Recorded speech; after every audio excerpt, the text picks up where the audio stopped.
Hi guys, my name is Kenny and welcome back to my YouTube channel. I'm super duper excited because in this video, ang gagawin natin is full face using one brand, and yung brand na i-feature natin this time is yung isa sa mga brands na matagal ko nang alam and kilala pero hindi ko pa nasusubukan lahat ng products, and that is CARELINE Cosmetics. Liquid lipstick pa lang kasi yung product na nasusubukan ko from CARELINE Cosmetics, and in fairness naman guys, maganda yung quality and performance, kaya I'm really hoping na marami tayong ma-discover na magagandang product sa video na to. I honestly have no idea kung anong makeup look yung gagawin ko this time, so bahala na mamaya kung ano yung kakalabasan niya.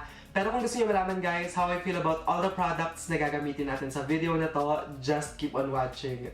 Since wala pang primer ang CARELINE Cosmetics, diretso na ako sa foundation, and yung foundation na gagamitin ko today is itong CARELINE Oil Control Liquid Makeup, and yung shade na gamit ko is Oriental. Kung hindi ako nagkakamali, sobrang light lang ng coverage nito, so ang gagamitin ko to apply this on my face is a brush. So I'm hoping hindi naman sobrang sheer, but kung sheer nga yung coverage niya, ang gagawin ko is magli-layer na lang ako para din malaman natin kung okay siya kapag ni-layer. So, eto na guys, nalagay ko na siya sa brush, so i-apply na natin siya, and wait, I need my mirror.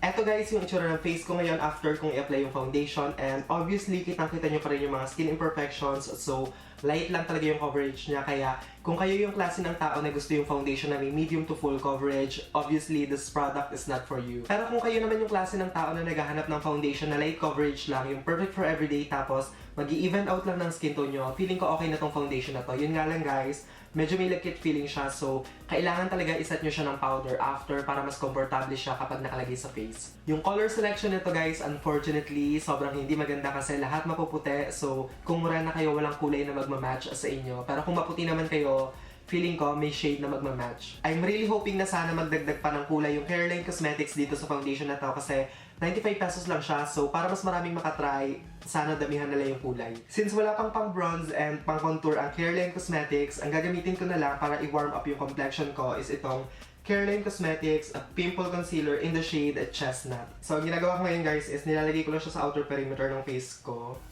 Hopefully mag-work, pero pagtingin ko ngayon, parang feeling ko medyo close lang yung kulay niya sa skin tone ko. Akala ko mas dark, pero still gamitin pa rin natin siya kasi nandito na tayo, so itodo na natin siya. Gamit yung same brush na ginamit natin kanina for foundation, i-blend ko lang siya.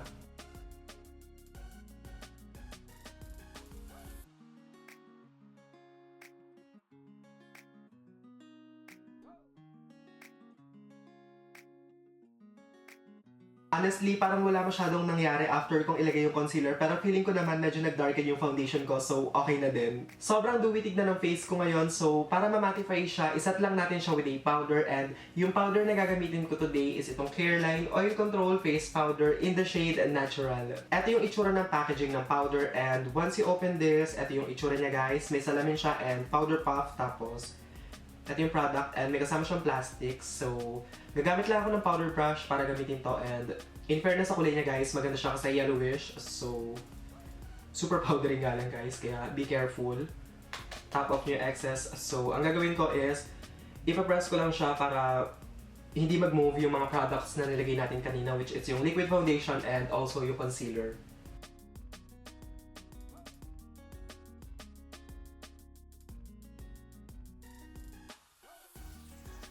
In fairness dito sa powder guys, gusto ko siya kasi finely milled siya. Pino siya kapag nakalagay sa face, tapos hindi magastang yung feeling niya, sobrang smooth, and meron siyang konting coverage which I really like. Kilay naman yung gawin natin ngayon, and yung product na gagamitin ko is itong CARELINE Best Brow Liner in the shade Taupe. Ito yung itsura ng product guys kapag tinanggal yung takip. So ganitong kahaba yung brow product na makukuha nyo, and sa kabilang side meron siyang kasamang spoolie which I appreciate kasi diba, hindi nyo na kailangan kumuha ng ibang tools kapag magkikilay kayo. Eto na guys, nandito na yung mga kailangan nyo. Isa tong pangkilay na to sa mga products na sobrang excited akong gamitin kasi marami nagsasabi na maganda siya. So, ngayon malalaman na natin kung bongga nga ba tong product na to.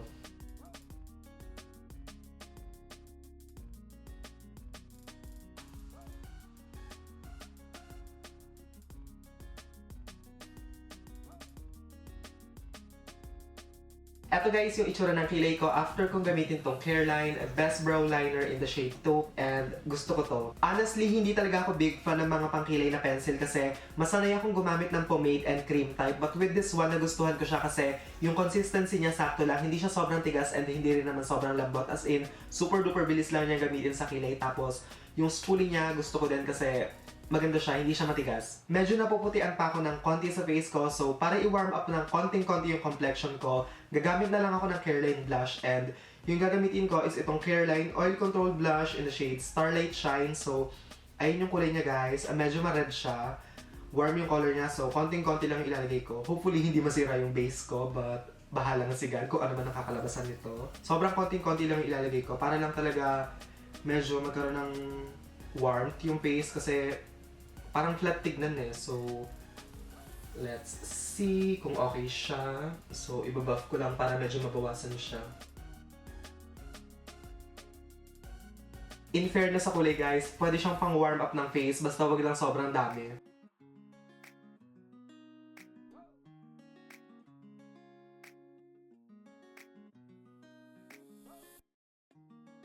Ayan guys, medyo warm na yung kulay ng face ko sa outer perimeter, and salamat dito sa blush na to. And again, eto yung Careline Oil Control Blush in the shade Starlight Shine. Bongga siya. Tatapusin ko muna yung face bago tayo mag-proceed sa eye makeup. So, magbablush lang ako, and yung gagamitin ko naman is itong Careline Oil Control Blush in the shade Fresh Tomato. So, ang gagawin ko ngayon guys, this is pigmented. So, ang gagawin ko guys is parang medyo may pagka-drunk blush na style lang.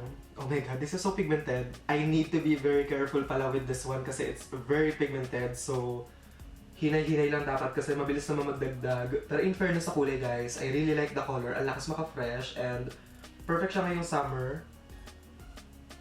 I like this blush. Tsaka hindi siya ganun ka-powdery ha. Super ganda ng formula and ng quality nito. So para medyo mabawasan yung blush, balik lang ako sa foundation brush na ginamit natin kanina, tapos medyo idadab ko lang siya sa ibabaw.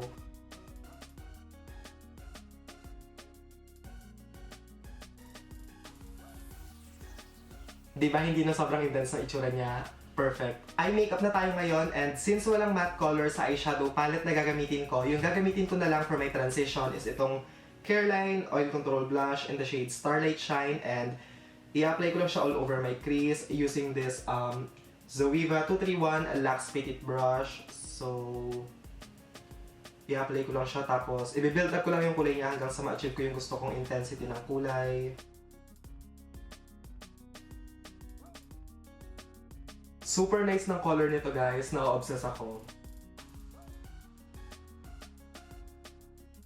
Ngayon naman guys, using the same brush, ang gagawin ko is mag-apply lang ako ng konti nitong Fresh Tomato para medyo maging pink or may pagka-red ng konti yung color nitong eye makeup natin.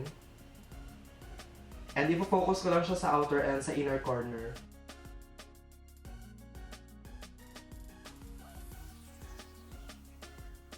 So ngayon guys, gamit naman yung oil control foundation, ang gagawin ko is ikakat ko lang yung center ng lid para makagawa tayo ng parang cut crease na halo, and gagamit ako ng flat brush para gawin siya.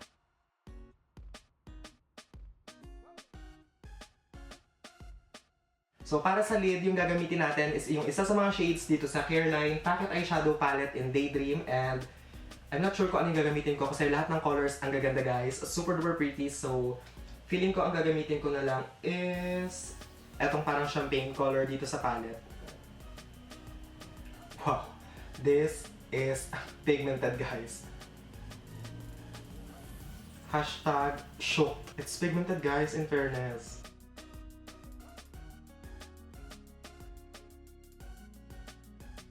Wow! Para magkaroon ng parang gradient effect dun sa outer part ng halo, ang gagawin ko is gagamitin ko tong orange color dito sa palette. Same brush lang din, tapos i-blend ko lang yung edges para medyo mas soft and maganda yung transition niya.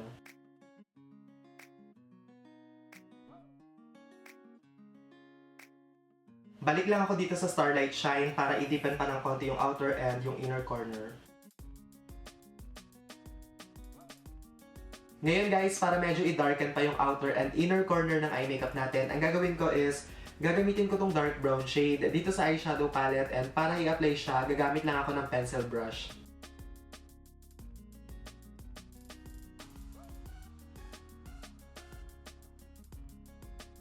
Grabe guys, you have no idea kung gaano akong ka-obsessed dito sa eye makeup na nagawa natin. Kasi imagine, gumamit lang tayo ng blush tapos etong packet eyeshadow ng CARELINE Cosmetics pero ang bongga na kinalabasan niya. Kung naghahanap kayo ng eyeshadow palette na affordable and puro neutral yung colors tapos pwede nyo gamitin sa kahit anong occasion, eto guys, I highly recommend this one kasi it's very pigmented and maganda siya.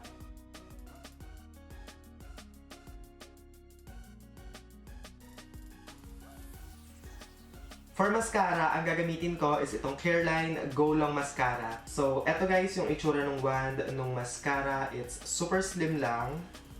Hopefully maganda siya, so subukan na natin and husgahan na.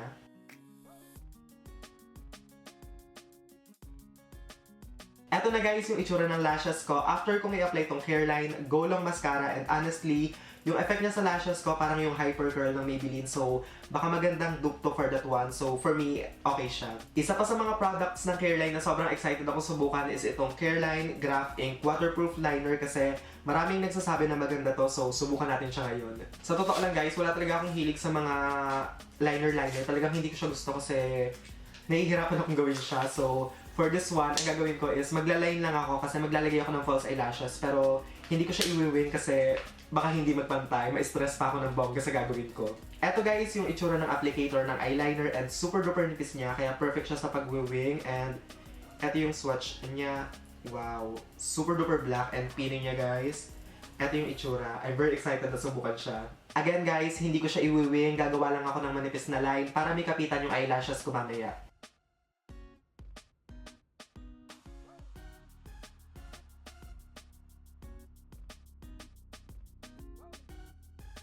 I love this eyeliner guys. Super duper bilis niya gamitin tapos black na black yung color niya. Ang bongga. Lashes are finally in, so what we're going to do now is we're going to smoke out the lower lash line and yung first color na gagamitin ko is yung blush in Starlight Shine and para i-apply siya gagamit lang ako ng pencil brush.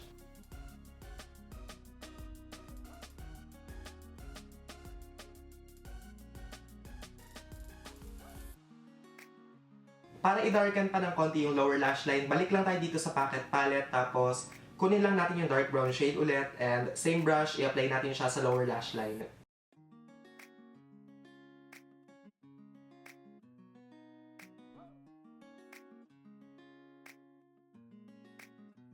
Para i-highlight yung inner corner ng eyes and highest points ng face ko, yung gagamitin ko is itong color na to dito sa pocket palette na ginamit natin and gagamit lang ako ng NYX number 17 brush. In fairness, not bad. Maganda siya ha.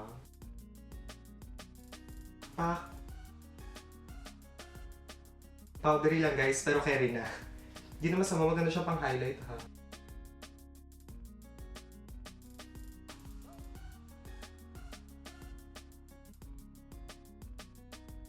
Bilhin nyo tong palette na to guys, please. For my lips, yung gagamitin ko is yung favorite kong Careline Liquid Lipstick in the shade Gotta Go din. Para maiba naman this time, papatungan ko siya ng lip gloss and yung gagamitin kong gloss is itong Careline Extra Shine Gloss in the shade 03.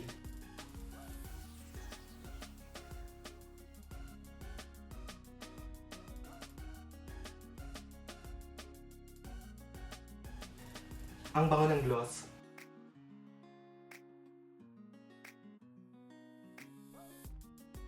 This is the final look, guys.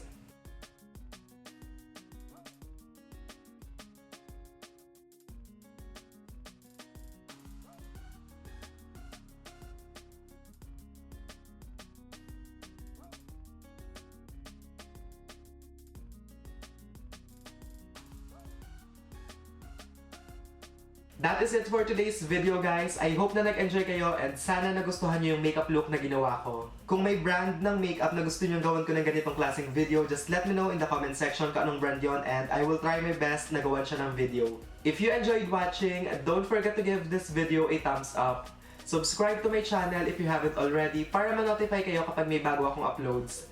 Thank you guys so much for watching and I will see you all on my next one. Bye guys!